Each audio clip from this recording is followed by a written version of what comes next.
కళాశాలలు విశ్వవిద్యాలయాల్లో డ్రగ్స్ కట్టడికి అధికారులు చర్యలు చేపట్టారు. ఈ మేరకు జేఎన్టీయూ, ఉస్మానియాను మత్తు రహిత క్యాంపస్లుగా నిలిపేందుకు ప్రత్యేకంగా బృందాలను ఏర్పాటు చేశారు. అనుబంధ కళాశాలల్లోనూ నిఘా ఉంచుతున్నామంటున్న జేఎన్టీయూ రిజిస్ట్రార్ ప్రొఫెసర్ వెంకటేశ్వరరావుతో ఈటీవీ ముఖాముఖి. మాదక ద్రవ్యాలు లేని సమాజం ప్రతి ఒక్కరూ ఆశిస్తాం. మన దేశం ముందుకు వెళ్ళాలంటే అద్భుతమైన యువత ఉండాలి, వాళ్ళకి దుర్వ్యసనాలు ఉండకూడదు. ఇది ప్రతి ఒక్కరికి తెలిసిన విషయమే. అయితే కళాశాల స్థాయి నుంచే వాళ్ళకి ఇలాంటివి డెవలప్ కాకుండా ఉండేందుకు యూనివర్సిటీ లెవెల్లో జేఎన్టీయూ కావచ్చు, ఉస్మానియా కావచ్చు సంయుక్తంగా యాంటీ డ్రగ్స్కి సంబంధించిన ఒక డ్రైవ్ చేపడుతున్నారు. ఇంతకీ ఏంటి ఆ కార్యక్రమం? దీని ద్వారా ఎలాంటి విషయాలను తెలుసుకున్నారు? ఒకవేళ విద్యార్థులు ఎవరైనా అడిక్ట్ అయ్యారని తెలిస్తే ఎలాంటి చర్యలు ఉంటాయి? సో దీని గురించి మరిన్ని వివరాలు తెలిపేందుకు ప్రస్తుతం మనతో ఉన్నారు JNTU professor and registrar K Venkateswara గారు. ఆయన తెలుసుకుందాం. నమస్తే సార్. నమస్తే మేడం. అసలు ఏంటి ఈ యాంటీ డ్రగ్ ప్రోగ్రామ్ ఏంటి? అండ్ అట్టు తెలంగాణలో రెండు పెద్ద యూనివర్సిటీస్ సంయుక్తంగా ఒక చోటుకు వచ్చి ఇలాంటి ఒక డ్రైవ్ చేపట్టడాన్ని ఎలా చూడొచ్చు అంటారు? మేడం, తెలంగాణలో రెండు యూనివర్సిటీసే కాదు, మన అందరం కలిసి చేయాల్సిన ఇష్యూ ఇది. ఇది ఒక స్టూడెంట్ కానీ ఒక యూత్ కానీ డ్రగ్కి బానిస అయ్యాడు అంటే అతను ఒక్కడే కాదు, అతనితో పాటు అతని ఫ్యామిలీ సఫర్ అవుతుంది, ఫ్యామిలీతో పాటు అతని కెరియర్ స్పాయిల్ అవుతుంది, అతనితో పాటు టోటల్ సిస్టమే స్పాయిల్ అవుతుంది. సో మన హానరబుల్ సీఎం గారు వెరీ పర్టికులర్గా చెప్తారు, ఇట్ ఈస్ జీరో టాలరెన్స్, డ్రగ్స్కి జీరో టాలరెన్స్ ఉండాలి. సో మనము క్యాంపస్లో జేఎన్టీయూ హైదరాబాద్ క్యాంపస్లో మాత్రము దీన్ని వెరీ సీరియస్గా ఇనిషియేట్ చేస్తున్నాము. విత్ ద ప్రొఫెసర్స్ని కొంతమందిని గ్రూప్ అప్ చేసినాము. ఆ గ్రూప్లో ప్రొఫెసర్స్ అందరూ ఒక యునైటెడ్గా, అండ్ స్టూడెంట్స్లో కూడా ఒక గ్రూప్ ఉండింది. ఇవన్నీ కలిపి మనం ఏం చేస్తామంటే, మా దగ్గర ఇంకొక స్పెసిఫిక్ ప్రోగ్రామ్ ఉంది, సంతులన అని. స్టూడెంట్స్ డిఫరెంట్ బిహేవియర్ ఉన్న వాళ్ళని తీసుకొని వాళ్ళని కౌన్సిల్ చేయటము ఇట్లాంటివి జరుగుతున్నాయి మేడం. సో ఇది బేసిక్ స్టెప్ 1లో మనము స్టూడెంట్స్ ఎవరైనా అబ్నార్మల్ బిహేవియర్ ఉందా, స్టూడెంట్స్కి ఏదైనా ఇష్యూస్ ఉందా, ఇది స్మాల్ స్కేల్లో అంటే ఇన్ ద క్యాంపస్ అరౌండ్ మనకి ఒక 6,500 to 7,000 స్టూడెంట్స్ ఉంటారు. ఈ క్యాంపస్లో ఈ లెవెల్ ఆఫ్ డిస్కషన్స్లో కొంతవరకు మానిటర్ చేయొచ్చు.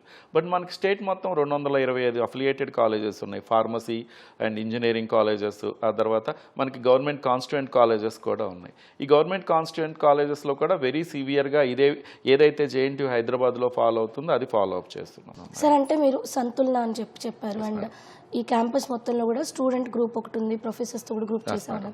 వీళ్ళు ఏం చేస్తారంటే కేవలం క్లాస్కి వచ్చే విద్యార్థుల బిహేవియర్ గమనిస్తారా, లేదంటే క్యాంపస్లో మనకి హాస్టల్స్ ఉంటాయి, హాస్టల్ కూడా వెళ్ళి చెక్ చేస్తూ ఉంటారు అప్పుడప్పుడు రూమ్స్? ఎలా ఉంటుంది ఈ ప్రోగ్రామ్స్? ఈ గ్రూప్ అనేది ఇన్విజిబుల్ గ్రూప్, యాక్చువల్గా అందరికీ కనిపిస్తూ ఉండదు అనమాట. ఇలాంటి ఇష్యూస్ ఉన్న పిల్లలకి అటెండెన్స్ ప్రాబ్లమ్స్ ఉండటము, తర్వాత క్యాంపస్లో ప్రాపర్ బిహేవియర్ లేకపోవటము అనేది మనం అబ్జర్వ్ చేస్తుంటాము. ఇన్ జనరల్గా ఏంటంటే మన దగ్గర హైదరాబాద్ జేఎన్టీయూ క్యాంపస్లో మాత్రము we did not observed very recent scenarios అయితే మనం ఏమీ అబ్జర్వ్ చేయలేదు మేడం. బట్ వీటిని అయితే జాగ్రత్తగా ఫాలో అప్ చేస్తుంది. చాలా చోట్ల మనం కామన్గా చూసేది కాలేజ్కి వస్తే స్మోకింగ్ అండ్ డ్రింకింగ్. దీనిపైన స్పెసిఫిక్గా ఏమన్నా చర్యలు తీసుకున్నారు? అండ్ దీనికి సంబంధించి సీసీ కెమెరాస్ కానీ అట్లాంటివి ఇన్స్టాలేషన్ చేయడం జరిగింది? అన్ని హాస్టల్స్లో సీసీ కెమెరాస్ ఉన్నాయి మేడం. మనకి గర్ల్స్ హాస్టల్స్, తర్వాత బాయ్స్ హాస్టల్స్లో సీసీ కెమెరాస్ ఉన్నాయి. జనరల్గా అంటే ఇక్కడ మన దగ్గరకు వచ్చేసరికి మేడం స్టూడెంట్స్ కొంచెం అవేర్నెస్తోనే ఉంటున్నారు హైదరాబాద్ క్యాంపస్లో మాత్రము. బట్ రూరల్లో దెర్ ఈజ్ ఎ ప్రాబ్లం ఏమో అని నాకు అనిపిస్తుంది. రూరల్ వాళ్ళ మీద కొంచెం కాన్సన్ట్రేషన్ రిక్వైర్మెంట్ చాలా అవసరమని నా ఫీలింగ్ మేడం. యాక్చువల్గా డ్రగ్ ఇష్యూసే కాదు మేడం, కొంతమంది స్టూడెంట్స్ ఏంటంటే దే ఆర్ వెరీ సెన్సిటివ్.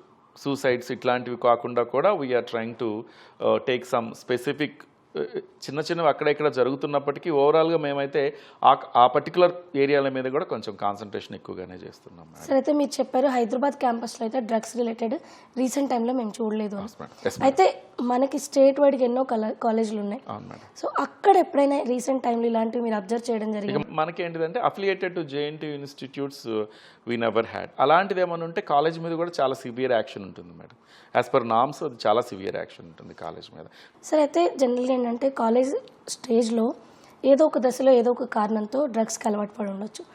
అయితే ఇక్కడ శిక్షించడం మాత్రమే కాదు, వాళ్ళని మార్చడం కూడా ప్రక్రియలో భాగంగా ఉండాలి. మనం ఒకవేళ స్టూడెంట్ ఎవరైనా అట్లా పట్టుబడితే వాళ్ళకి ఫర్దర్ అంటే కెరీర్ పాడవకూడదు, అలాగే వాళ్ళు దానికి మళ్ళీ అడిక్ట్ అవ్వకూడదు.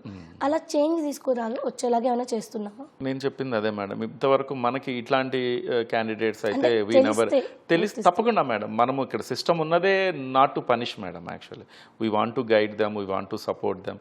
ఇప్పుడున్న జెన్జీస్ సినారియోలో వీళ్ళని కొంచెము మోటివేట్ చేసి ఎవ్రీ వన్ వాంట్ హైప్. జనరల్గా అదేదో అది తీసుకుంటేనే హైప్ వస్తుంది అంటున్నారు, బట్ కెరియర్లో బాగా చదువుకుంటే కూడా హైప్ వస్తుంది. అది వాళ్ళు they have to enjoy it, they have to smell it, దాన్ని చూడాలి అనేది మా బేసిక్ ఐడియా. దాని ప్రకారం we will surely help the students madam.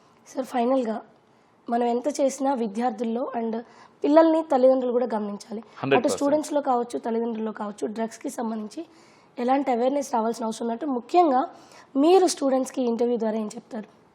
Students కంటే ముందు పేరెంట్స్కి చెప్పాలి మేడం. మన పిల్లలు ఎక్కడికి వెళ్తున్నారు, what they are doing, where they are going, who are their friends, what is their pattern of sleep, when they are getting up, when they are going అనే దాన్ని మనం తప్పకుండా ఫాలో అప్ చేయాల్సిన రెస్పాన్సిబిలిటీ మనకుంది. ఒకప్పుడు పేరెంట్స్ ఏంటంటే కొంచెం అన్నం పెట్టి స్కూల్కి పంపిస్తే చదువుకున్న రోజులు పోయినాయి. ఇప్పుడు now we have to take care of his mental health, physical health and his physical abilities, where he is going, what he is doing, ఎక్కడికి వెళ్తున్నాడు, ఏం చేస్తున్నాడు, హిజ్ జియోస్పేషియల్ లొకేషన్స్ను కూడా మనం అబ్జర్వ్ చేసుకుంటూ ఫాలో అప్ చేయాల్సిన నెసెసిటీ చాలా ఉందనేది నా ఫీలింగ్ మేడం. మెయిన్గా చిల్డ్రన్ అనేసరికి ఏమవుతుందంటే this is a very colourful world. Children will be excited to different things. In spite of all these things parents, teachers వీళ్ళు వాళ్ళ రెస్పాన్సిబిలిటీస్ని జాగ్రత్తగా ఫాలో అప్ చేయటము. And every individual is very different madam. అంటే ప్రతి స్టూడెంట్ని ఒకలానే డీల్ చేస్తానంటే నడవదు. Everyone is very different. And ఒకళ్ళకి చిన్నగా మాట అన్నా ఫీల్ అవ్వచ్చు, ఒకరిని కొట్టినా ఫీల్ అవ్వకపోవచ్చు. So these are all very different things. దీన్ని స్మూత్గా కేస్ బై కేస్ డీల్ చేయాల్సిన అవసరం అయితే ఉంటుంది అనేది నా అభిప్రాయం madam. Thank you sir. Thank you very much madam.